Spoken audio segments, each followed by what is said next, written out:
Кыргыз жана казак салты, өнөрү, маданияты, дээрлик окшоштугу баарына белгилүү. Бүркүтчүлүк эзелтеден бери эле эки элдин ынак жана сейрек кездешүүчү өнөрү. Азыркы мезгилде куш таптагандардын саны азайып барат. Бирок ошентсе да, Орто Азия чөлкөмүндө алгыр куштардын ар түрдүү кызыктуу мелдештери өткөрүлүп турат. Астана калаасынан Кыргызстанда ошондой жарыштардын бирине катышкан бүркүтчүнү кездештирип калдык. Бул байыркы өнөр атадан балага, андан соң небересине да өткөн. Әкеміздің әкелері ұстаған бүркітті. Сол әкемізден үйреніп, бала кезімізде көзіміз ашқаннан бері осы бүркітке үйрендік. Әкеміз бүркітші болған, ол кісі дүниеден өткенге 9 жылдай болды. Сол әкемізден үйренгенімізді ары қарай үйретіп, өзім балаларыма үйретіп отырмын. Бүркітті жақсы, үйде бүркіт болмаса отыра алмаймын. Бүркіт біздің ең керегімізде тұрмаса ыңғайсыз жағдай болады. Өзім де осы бүркітпен балалар тәрбиелеп отырмын. Өзімнің балаларым да осы бүркітті көріп өсіп келе жатыр. Оларда 4 бүркітім бар қолымда. 4 бүркіт қазір жарыстарға қатысатын бүркіттер. Бұлар бүгінгі мына Астанада бәйтеректің 20 жылдығына орай осы арада қазақ үйлері тігіліп, кісілерге, делегацияларға көрсетіп отырмыз.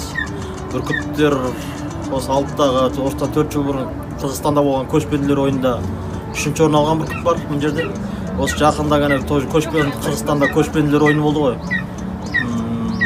Сол кезде біздің Қырғызстанға Қазақстан командасы барып, 1-ші орын алып қайтты бүркіттен. Ителгіден 2-ші орын, 3-ші орын алып қайтты. Бүркіттен 1 мен 2-ші орында алып біздің балалар бар.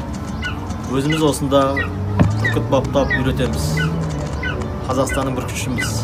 Негизинен ар түрдүү иш-чаралар болгондо тапталган куш, жаныбарларды көрсөтмөгө алып чыгып, анан алар менен келгендер кызыгышып сүрөткө түшкөнү менен куш таптоонун түйшүктөрү жана алар менен алектенип улуттук салтты улоо башка нерсе. Серикбек мырза укум-тукумдан калган бүркүтчүлүк өнөрдү улантып, уулу Эрасылга да үйрөтүп койду. Ал да кызыгып, дайыма атасынын жанында. Буну бабам экөөбүз баптайбыз. Бул азыр 7 айлык, буну таудан сап алганбыз. Азыр буну баптап, жарыска үйрөтүп атырбыз. Софиевка ауылынан келдік. Сол үйімізде өзіміз ет беріп, тамақ беріп баптаймыз осылай.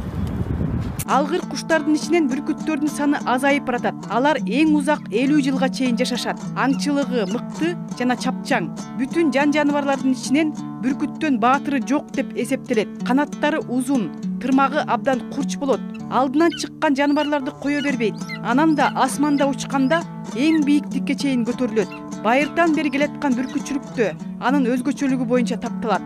Мүнүшкөрдүн кыран эң улуу бүркүтү эл аралык мелдештерге көп катышат. Мына бул менин жанымда турган бүркүттүн аты Акбалак. Ал 28 жашта. Бир топ жарыштарга жана аңчылыктарга чыгып, ол жолу кайткан. Казакстандын чемпиону аталган. Ошондой эле ал аңчылыкка чыкканда түлкү, коён жана башка жаныбарларды алат. Мүнүшкөр кыран куштарын баптап, барктап багат. Аларга балдарындай мамиле кылаарын айтат. Бүркүттөргө камкордук көрүү, мүнөзүнө жараша мамиле кылуу, тамактандыруу баардыгы милдетинде. Biz bu бүркүттөрдү мапелеп, баламыздай аялап устайбыз. Бүркүттөрдүн мүнөздөрү бала кезинде калай тарбиялейсиң, согон байланыштуу мүнөздөрүн баары жакшы бүркүттөр. Бүркүттөр коян, түлкү, каскыр, карсак сондайлардын этин жейт. Оларга жанагындай свежий ет бермесе болмайт. Андай жаман даланын кара кустары мисалдап жемтик жей берет, булар ондай ет жемейт. Булар толка свежий ет жейт, таза ет жейт. Кыркүйек айынан бизде акпан айына дейин аңчылык убакыты ачылган кезде биз осы бүркүттөр менен аңга чыгабыз. Аңга чыкканда бизде кар жауганда Абай атамыз айтады, Кансанда да чыгады бүркүт жаңга дейт. Осы кар жауган кезде биз аңга деген кызуучулугубуз ачылат бүркүтпен. Осы Астана маңайында сол түлкү, коян, карсак дейтин сондай аңдарга саламыз бүркүттү. Калган убакыттарда буларды жарыска дайындайбыз. Мына бул бүркүттүн аты Акыйык. Ал 1 жашта. Азырынча ал аңчылык менен мелдештерге даярданууда. Эзелтен эле кыргыз жана казак эли дос, тууганчылык, куда сөөк болуп катышып, не бир чоң иш-чараларда, мааракелерде салттарын бирге көрсөтүшүп, тайгандарын, алгыр куштарын жарыштырып, жана башка бир катар улуттук оюндар менен өзгөчөлөнүп келишет.